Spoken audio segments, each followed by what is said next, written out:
নমস্কার বন্ধুরা, আমি আজকে চলে এসেছি আমার আরেকটা রেসিপি নিয়ে। আজকে আপনাকে শেখাবো জলপাইয়ের আচার, মিষ্টি আচার।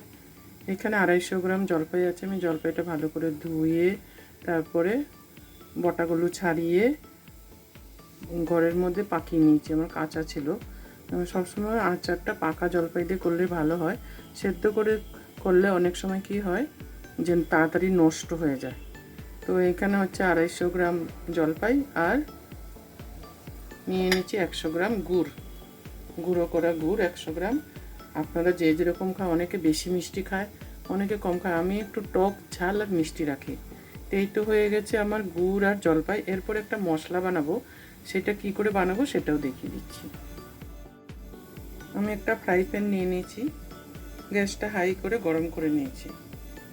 এর মধ্যে দিয়ে দেবো 1 টেবিল স্পুন মৌরি, সেম জিরা, 1 টেবিল স্পুন সর্ষে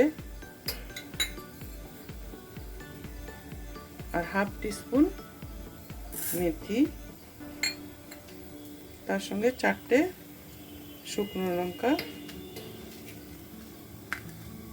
একটু এমনি করে ফেরে ফেরে দেবো, কারণ আপনার লঙ্কা খুব ফাটে শুকনো লঙ্কাগুলো দিলে। এখন এটা একটু ভেজে নেব। গ্যাসটা আমি কম করে দিয়েছি, হাই ফ্লেমে গরম করে। আর দিয়ে দেবো 4-5টা তেজপাতা।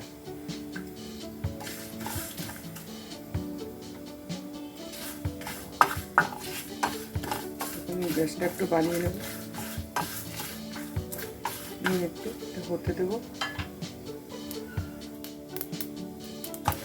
দেখুন পটপট করে আওয়াজ হচ্ছে এটার ভাজার। এখন গ্যাসটা আমি বন্ধ করে দেব, দিয়ে এটা ঠান্ডা করে আমি একটা পাউডার করে নেব। যতক্ষণ এটা ঠান্ডা হচ্ছে ততক্ষণ আমি আচারটা বানানো শুরু করে দেব। আমি একটা আগে থালা নিয়ে নিয়েছি, নিয়ে ওর মধ্যে আমি এখন জলপাইগুলো চটকে নেব।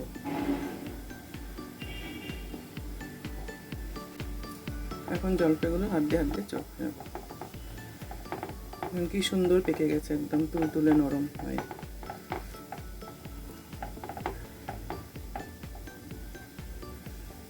এটা পাকেনি।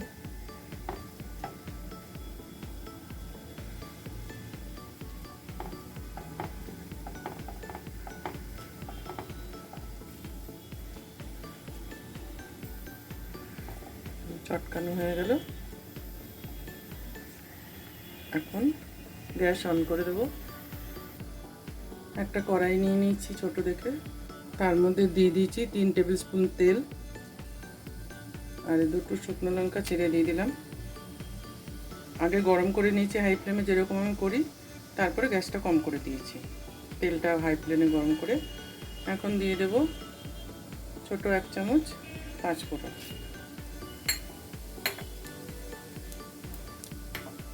গ্যাসটা একটু বাড়িয়ে দিয়েছি।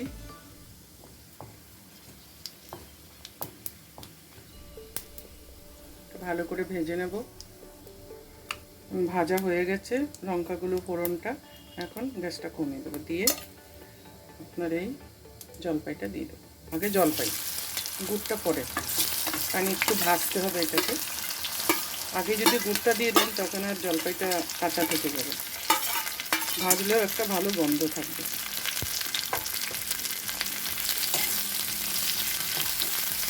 গ্যাসটা এখন বাড়িয়ে দেবো, দিয়ে ভালো করে ভেজে নেব।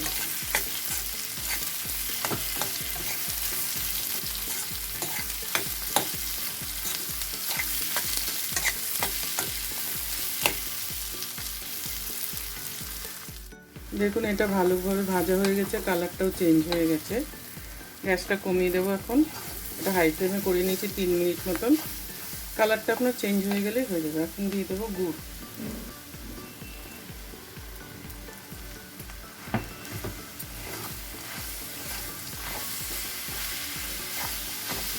জল কিন্তু একটুকু দেবেন না, কারণ এটা আচার হচ্ছে, চাটনি না।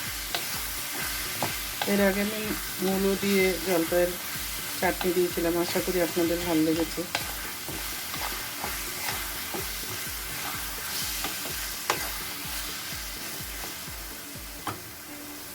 এখন একটু ঢাকা দিয়ে দেবো গুড়টা গলার জন্য। ঢাকা দিয়ে একটু হতে দেবো, মাঝখানে মাঝখানে একটু নেড়ে দেবো। 2 মিনিট হয়েছে। এখন দেবো নুন, ছোটো চামচের 1 চামচ নুন দেবো। 1 চামচেরই হয়ে যাবে মনে হচ্ছে, 1 চামচ আর একটু দিই, কারণ টক আছে তো আবার, আর গুঁড়েও একটু নুন থাকে, এই জন্য আমি একটু কম কম দিই। আর দিয়ে দেবো একটু লঙ্কার গুঁড়ো অল্প, ওখানে তো মশলাতেও আছে।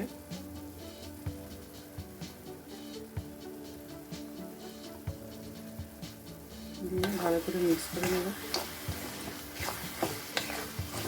আপনারা নুনটা একটু টেস্ট করে নেবেন, ঝালটাও আপনারা দেখে নিতে পারেন যে আপনাদের আরও ঝাল চাই কিনা।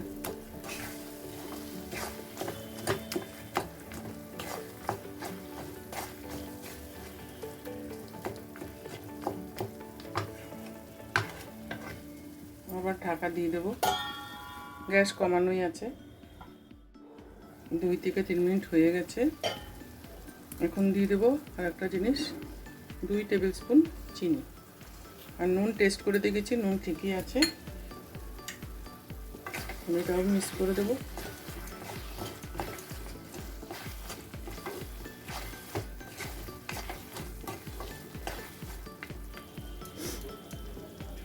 এখন দেবো মশলাটা ঠান্ডা করে আমি পাউডার করে নিয়েছি। এতটা হয়েছে, এতটা লাগবে না। 1 ছোট চামচ, 1.5 ছোট চামচই হয়ে যাবেন, বেশি দিলে আবার তেতো হয়ে যাবে। যে কোনো জিনিসে মশলা বেশি দিলে তেতো হয়ে যাবে। আমার তৈরি হয়ে গেছে আচার। আমি ঠান্ডা করে বোতলে ভরে তারপরে আপনাকে দেখাচ্ছি ডাব্বায় ভরে। এখন গ্যাস বন্ধ করে দেবো। দেখুন আমি ঠান্ডা করে নিয়েছি আচারটা। উপর থেকে একটু ভাজা মশলা ছড়িয়ে দিলাম। আমার আচার রেডি। আর আচারটা যে আমি বানিয়েছি, আমি কিন্তু কোনো প্রিজারভেটিভ দিইনি। আপনারা চাইলে ভিনিগার দিতে পারেন। 250 আচারের মধ্যে 1 টেবিল স্পুন ভিনিগার দিয়ে দেবেন। দিয়ে আপনারা বাইরে রাখলে অনেকদিন রাখতে পারেন। আর নাহলে এমনি করে বানিয়ে আপনি ফ্রিজে ঢুকিয়ে রেখে দিয়ে অনেক দিন খেতে পারবেন। কারণ আমি জলপাইটাতে জল ছিল না, জল ছাড়া করেছি। যারা সেদ্ধ করে তাদের মনে হয় ওটাতে দিতে হবে, এখন তো আমি কোনো দিন করিনি। আমি সবসময় জলপাইটা পাকিয়ে তারপরেই করি, যে কোনো আচার বানালে সেটা আমি জল ছাড়া যেটা হয় সেটাই করার চেষ্টা করি। তো কেমন লাগলো আমার জলপাইয়ের আচারের রেসিপি? আশা করি আপনাদের ভালোই লাগছে আমার রান্নাগুলো। অবশ্যই লাইক করবেন, কমেন্ট করবেন, কমেন্টে লিখবেন আপনারা আরও কিছু শিখতে চান কিংবা কোনো কিছু গড়বড় আছে কিনা সেটার জন্য। তাছাড়া আমার রান্নাটা আচারটাকে শেয়ার করে দেবেন সবার মাঝখানে, বন্ধুদের মাঝখানে। আমার চ্যানেলটাকে অবশ্যই সাবস্ক্রাইব করবেন আর বেল আইকনটা বাজাতে ভুলবেন না। বেল আইকনটা বাজালে আমার নেক্সট যে আপনার কাছে রেসিপিটা শেয়ার করব সেটার নোটিফিকেশান আপনার কাছে এসে যাবে। তো এখনকার মতো শেষ করলাম, আবার দেখা হবে আর একটা রেসিপির সাথে। Tata, bye bye.